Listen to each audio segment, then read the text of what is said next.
mudah-mudahan yang kita lakukan pagi ini bermanfaat dunia akhirat. Amin ya Allah. Alhamdulillah nih wakaf ibu tuh.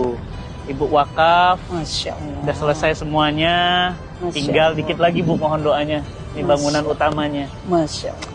Ini beliau Insya ini Allah, Masya Allah. Niat baik selalu dimudahkan Allah. Wakif yang luar biasa. Ya. Dan bukan cuma di sini, di mana-mana wakafnya.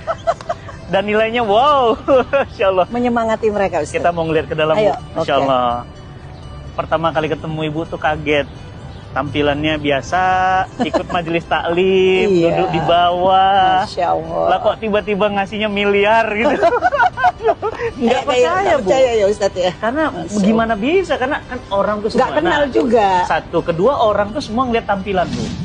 Di Masya. tanah 5.000 meter, Oke. diwakafkan oleh satu orang, nilainya 100 miliar. Dan alhamdulillah wakafnya beliau juga ada di sini, wakafnya antum teman-teman ada di sini. Ini santri putri tempat bawah makan, atasnya kamar, ini ruang belajar atasnya. Alhamdulillah dan selesai kurang dari 3 tahun. Masya Allah. Alhamdulillah. Itu salah satu bukti kebesaran Allah. Allahu Akbar. Bu Aisyah, Ya Ustaz. saya gak akan pernah bisa lupa pertama kali ketemu ibu. Masya. Karena saya hadir waktu itu dalam tanda kutip manusiawi Bu, kecewa. Saya biasanya kalau hadir jamaah itu selalu banyak, bludak gitu. Tiba-tiba pas datang cuma 7 orang.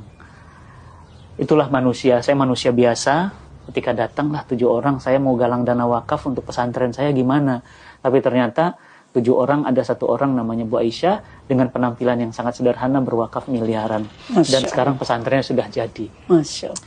Bu, saya juga ingin tahu, ibu wakaf dengan nilai yang sebesar itu ada rasa seperti apa Bu? Nggak sayang, itu kan uang bisa beli rumah, bisa beli mobil Forsi, Lamborghini. Allah menitipkan harta kan bukan buat kita beli kapal pesiar, buat beli tas Hermes.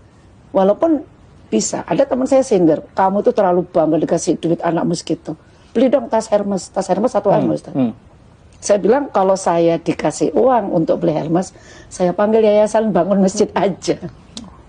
Saya tidak punya tas branded, saya tidak punya, sama sekali tidak. Saya pingin brandednya Allah aja. Doain saya Ustaz. Saya sebagai orang tua ya, saya nggak tahu orang tua lain. Itu harus anak itu tergantung ibu, bukan tergantung ayah. Kalau pilih istri itu ibu yang pintar, ibu yang benar. Karena dia nanti yang akan mendidik. Gak sembarangan. Saya persiapkan anak saya sesuai keinginan saya. Saya nggak pengen kok punya anak jadi profesor. Oke. Jadi anak itu harus dipersiapkan oleh orang tuanya. Masalahnya saya juga pernah dengar dari ibu. Ibu punya restoran di Surabaya, di jalan yang sangat-sangat prestisius. Ibu wakafkan dan nilainya juga puluhan miliar. Masya Allah. Bu, ibu tuh, saya mikir uangnya kok kayak tisu ya. Dicabut keluar, dicabut. Apa gimana, nggak habis-habis apa gimana? Kan sesuai janji Allah. Allah. Berbagi 1 diganti 10. Ada yang lebih dalam lagi, Al-Baqarah diganti 1 700 kali Pak. 700 kali. Tiap Kenapa bulan. harus takut? Kenapa harus pelit di jalan Allah? Orang tua saya Ustadz, hotel itu mau dibeli Megawati dengan uang ya, dikasihin ke Nahdlatul Ulama. Allah. Itu contoh dari orang tua. Boleh kasih bocoran seperti apa orang tua dulu? Dia lihat guru ngaji, belum haji, dia haji. Kayak cerita Ustadz tadi, setiap tahun ada aja. Tanah di mana-mana panggil, di sini kasih. Kan. Anaknya nggak ada yang kasih. Ibu saya kan punya hotel. Saya Masya Allah punya hotel loh. Orang kan punya warung gitu ya. Dan hotelnya diwakafkan juga Ustaz. Allahu Akbar. Udah wakaf Bu? Sudah. Makanya Jadi- saya bilang saya belum apa-apanya sama Ibu ibu kandung? saya. Iya. Diwakafin. Sekarang jadi apa di Surabaya?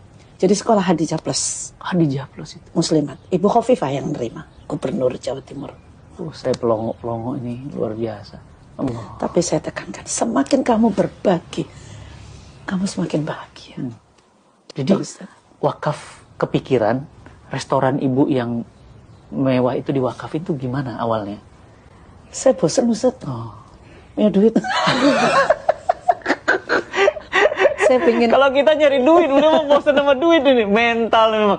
Ini Bu, mindset Bu. Jadi dunia itu akhirnya datang ke ibu sujud tuh begitu. Ibu kok bisa ngelepas harta sebesar itu? Allahu Akbar. Yang menggerakkan hati itu Allah. Saya sendiri itu anak saya ya. Waktu dengerin kajian Ustadz kasih presentasi, tunjukin ke kita bahwa dapat tanah wakaf, cerita begini-begini, saya ditepuk, mah kejar itu Ustadz. Yuk kita kasih apa yang beliau ini. Saya temui Ustadz, datang ke rumah. Begitu aja terjadi. Tapi yang muncul bukan rasa kehilangan yang uang yang rasa bahagia bahwa kita bisa berbagi segitu.